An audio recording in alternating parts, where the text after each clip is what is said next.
Ang ginawa ni Bella Mariano sa nangyari sa Davao City ay talagang kahanga-hanga. Nagpakita siya ng kabaitan at pagiging propesyonal sa kabila ng kaunting tensyon dahil sa fan. Nakita ng lahat kung paano siya nagpa-picture at hindi na-intimidate sa pag-akbay ng fan.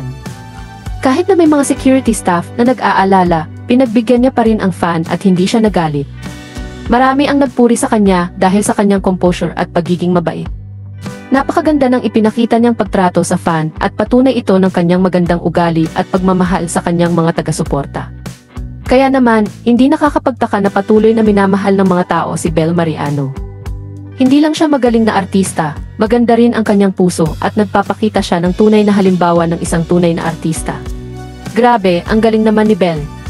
Sobrang nakaka-proud. Ang bait niya talaga at ang ganda pa ng composure niya kahit medyo tense ang situation. Parang ang sarap niyang maging kaibigan, di ba?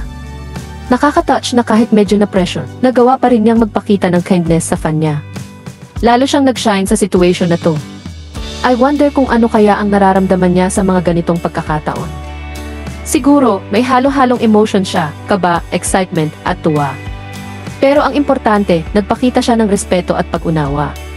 Ang ganda ng impact niya sa mga tao, lalo na sa mga fans niya. Sana marami pang mga artista na magpakita ng ganitong kabaitan at pagiging professional.